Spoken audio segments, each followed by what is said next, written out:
I want you to imagine just stepping outside your back door on a freezing, completely silent winter night. Oh, that eerie kind of quiet. Yeah, exactly. You're Yeah. just walking out into this dark, quiet forest to unplug some holiday lights, and there are no birds, there are no squirrels. It's just this absolute dead stillness. Right.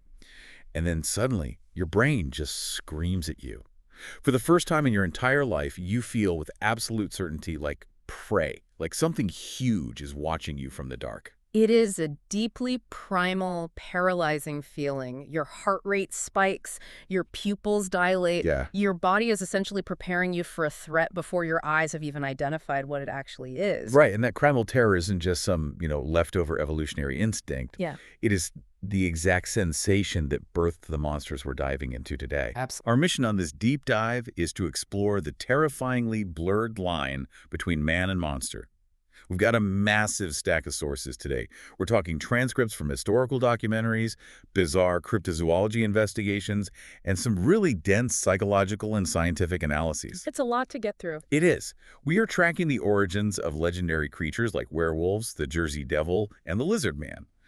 We want to know how ancient myths, medieval hysteria, modern psychology, and, well, environmental factors tangle together to create the beasts that haunt our collective imagination.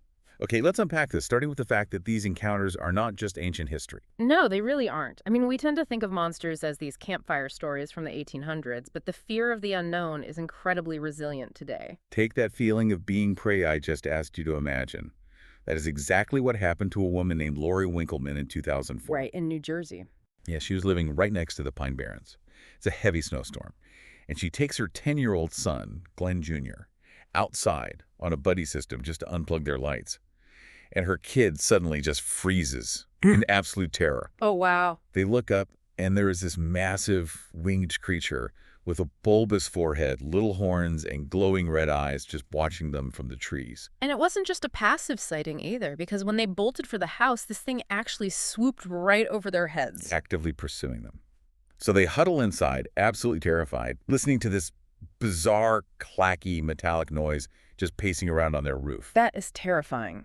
And when they finally come out the next morning, there are perfectly preserved, totally unidentifiable footprints in the snow. So Lori takes photos to the park rangers, asking if it was like a bear or a deformed cougar. And the rangers don't even blink. Right, they just flat out tell her, you just had a Jersey Devil sighting. Which is such a wild response from a state authority figure. It really is. And, if we look south to Bishopville, South Carolina, in the summer of 1988, Sheriff Liston Truesdale had a totally different but equally bizarre problem on his hands. Shredded cars. Exactly. Local cars were being vandalized, but the damage didn't look like crowbars or baseball bats. The metal was literally shredded, looking like massive bite marks and claw tears. Right, and then a 17-year-old kid named Chris Davis comes into the station. He reports that he was fixing a flat tire on a dark, swampy road when a 7-foot-tall green creature with 3 fingers just charged him. Out of nowhere. Yeah, so he jumps in his car, hits the gas, and this thing literally leaps onto the roof of his moving vehicle. But the wildest part of this source material, Sheriff Truesdale actually had this teenager take a police polygraph test. And he passed. And he wasn't the only witness either, because a highly credible local crop duster pilot named Frank Mitchell later reported seeing an 8 to 9 foot brownish-green creature just casually loping across his runway in broad daylight. Okay, I have to push back a little here on the polygraph detail, though. Sure. It sounds amazing on paper, but if a terrified teenager passes a lie detector test, does that actually mean a 7-foot lizard man is real? Or does it just mean that his heart rate and breathing indicate he truly completely believes he saw one? That's a very fair point. Because I always think of the human brain in a creepy forest like a hypersensitive car alarm. You know, the ones that go off just because a heavy leaf hits the windshield. Yeah, definitely. Though I wouldn't dismiss the polygraph entirely because it does establish an important physiological baseline. It means the witness isn't perpetrating a conscious hoax. They are genuinely traumatized. Right. They aren't just making it up for attention. Exactly. But your car alarm analogy actually aligns perfectly with psychology professor Doug Canlan's theory in our sources. He argues that if you are living in an inherently creepy environment, like the dense, isolated Pine Barrens or a remote South Carolina swamp, and you hear strange, unidentifiable noises every night, well, your brain is already primed to be frightened. So the car alarm is already armed. Precisely. The environment itself manufactures an atmosphere of terror. So when a leaf hits the windshield, say, a strange shadow or a known animal moving weirdly, your primed brain fills in the gaps with the most terrifying cultural reference available. You don't see a deer, you see a monster. So if these people aren't seeing supernatural beasts, what are they actually looking at? Let's look at the Jersey Devil.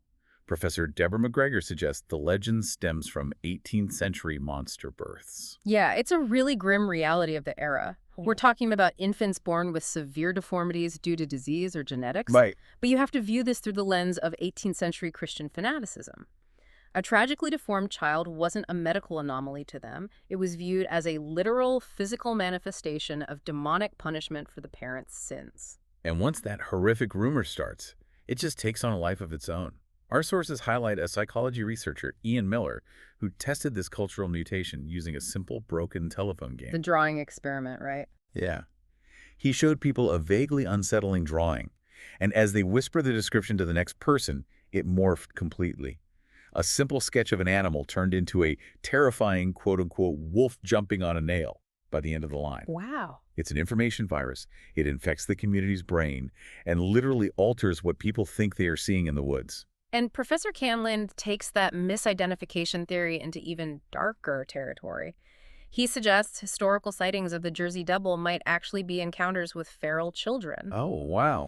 Yeah, he notes that throughout history, impoverished parents who were unable to care for severely intellectually disabled children sometimes just abandoned them to nature. He even cites the documented wolf girls of India as an example. That is just incredibly tragic. You see a human being in tatters, unkempt, running on all fours at a pure primal survival instinct. And because your brain is primed by the local rumor mill, you see a demon. Oh. But what about the lizard man? Because the sources get pretty outlandish there. You have crypto hunter John Rhodes suggesting the creature is a reptoid-like, a highly evolved descendant of the Troodon dinosaur that survived the extinction event and developed human-like bipedal traits. I know it sounds absurd, but Rhodes is actually basing that on a theoretical thought experiment published by a legitimate NASA scientist named Dale Russell. Wait, really? Yeah, Russell modeled what a dinosaur might look like if it had continued to evolve. But then you have toxicology professor Shannon Bard, who offers a more grounded, though still pretty intense theory. The toxic waste dump. Right. She points out there was a hazardous waste dump right near Bishopville at the time. She theorizes that toxic chemical runoff could have caused severe cellular mutations in local wildlife, perhaps disrupting their growth hormones. Okay, I have to jump in on that toxic waste theory. I love a good comic book origin story as much as anyone, but real life toxic mutations don't usually create giant, rampaging, muscular mutant beasts that jump on cars. They usually just make the local animals very, very sick or cause them to develop tumors. I think the skeptic in our sources, Ben Radford, is the one who actually brings us back to earth here. Radford's investigation is fascinating because it's just so beautifully mundane. He actually took a junkyard car out in New Mexico and proved that the supposed monster bite marks on the Bishopville vehicles could be perfectly replicated by a teenager with a common Phillips head screwdriver. So it likely started as local vandalism. A kid gets scared by a weird shadow in the swamp, and suddenly the town just leans into it. Because according to the sources, Bishopville was soon selling Lizard Man t-shirts and Lizard Man butterbeans. Right, it became a massive economic boom for a struggling town. What's fascinating here is that the origin almost doesn't matter. How do you mean? Well, whether it is a tragic misunderstanding of a severe medical condition, a viral urban legend, or just teenagers covering up vandalism with a hoax, humans possess this incredibly powerful, innate drive to give a physical form to the unexplainable. We desperately need the things that scare us to have a face. Because if it has a face, you can fight it, or at least run from it. Exactly. And that psychological mechanism isn't new at all. Which brings us to the ultimate historical blueprint for the man-beast, the werewolf. Yeah, to really grasp the werewolf, we have to rewind to ancient Greece and the myth of King Lycaon of Arcadia. Lycaon wanted to test the omniscience of Zeus, so he invited the god to a feast and served him a dish containing roasted human flesh. Testing a Greek god is universally a terrible idea. A profoundly fatal miscalculation. Zeus was so disgusted by this violation of hospitality and basic humanity that he cursed Lycaon, transforming him into a wolf. Right. The punishment was poetic. I mean, Lycaon lost his physical humanity because he'd already abandoned his moral humanity through bestial savagery. But the chilling part of our sources is that archaeologists recently excavated a massive ash altar to Zeus on Mount Lycaon, and buried inside it, they found the skeleton of a human adolescent. Wow. So this wasn't just a fairy tale. The myth of human sacrifice and the wolf was grounded in very real, very dark religious rituals. It certainly appears that way, but the werewolf wasn't always a punishment. If we travel north to the Norse and Germanic tribes, the man-wolf connection was actually a highly coveted military tactic. Berserkers. Right, you have the berserkers and the Ulfhednar, which roughly translates to wolfhides. These were elite, terrifying warriors who would wear wolf pelts to channel ecstatic, primal rage. They would howl, they allegedly felt no pain, and they became completely unhinged shock troops in battle. And then across the world, you have the Navajo tradition of the Yinaldlushi, or the skinwalker. But in that culture, the transformation is the ultimate taboo. Absolutely. To become a skinwalker, a person has to embrace the darkest form of magic by committing the ultimate perversion of kinship, basically murdering a close family member to gain the power to shapeshift. Notice the pattern emerging across all these ancient cultures. That's like a cultural immune system. Yeah. These ancient societies were using the terrifying story of the man-beast as a way to quarantine bad behavior.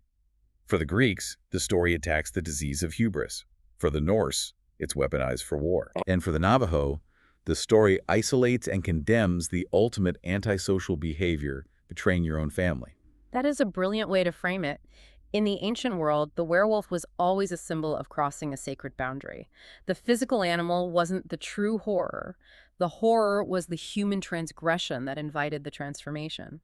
But as we move into the Middle Ages, that cultural immune system just goes haywire. Right, because suddenly these metaphors become terrifyingly literal.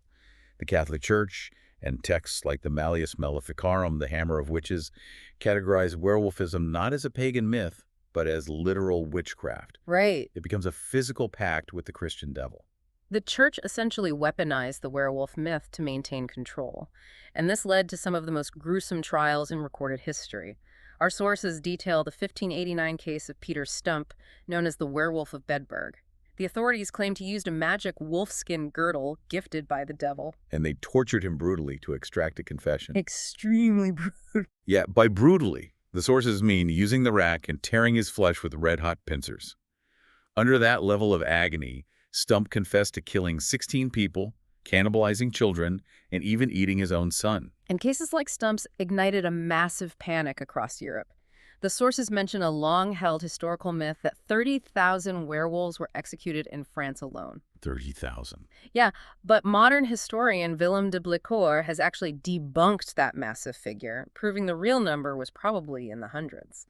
But still, for the isolated villagers living through it, seeing their neighbors dragged away and burned, the terror was absolute. But there is a massive turning point in the sources. In 1604, a 14-year-old boy in France named Jean Grenier confesses to attacking and eating children in the form of a wolf. Right. But instead of torturing and burning him, a lawyer steps in and argues that the boy is just the victim of a disordered brain. The court actually deems him mentally ill and sends him to a monastery to be cared for. Which is a shockingly progressive ruling for the early 17th century. They looked at a monster and saw a medical patient.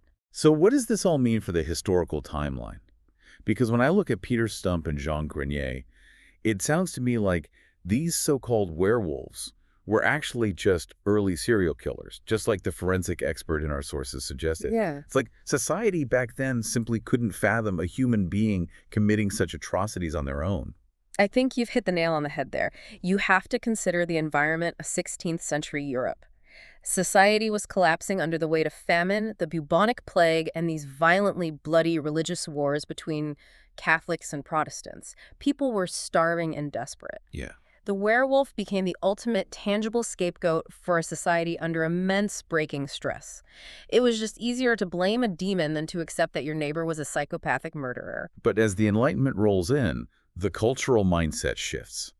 Science steps up to try and explain the monster away. Instead of demons, physicians start looking for biological mechanisms. Right, they began diagnosing the legends. For instance, they pointed to hypertrichosis, which is a rare genetic mutation that causes thick, excessive hair growth over the entire face and body. Yeah. Or porphyria, a severe blood disorder. And the mechanism of porphyria is wild. It causes extreme sensitivity to sunlight, meaning the skin blisters and scars if they go outside during the day. Right. And it also causes the gums to recede dramatically, which visually makes the canine teeth look unnaturally prominent, literally mimicking fangs. Exactly. They also identified ergotism as a major culprit. Oh, the rye wolf. The sources explain that peasant communities were eating rye bread infected with the ergot fungus.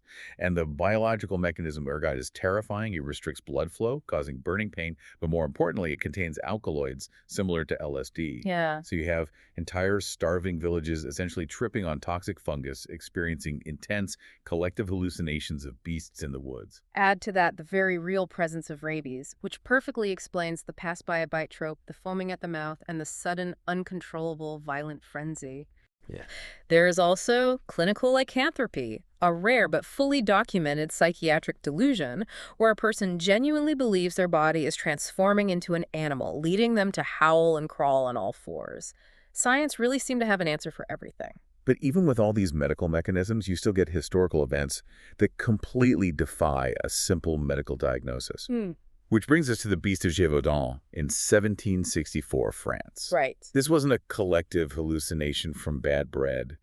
This thing left 78 people dead, specifically targeting women and children. And 16 of the victims were completely decapitated.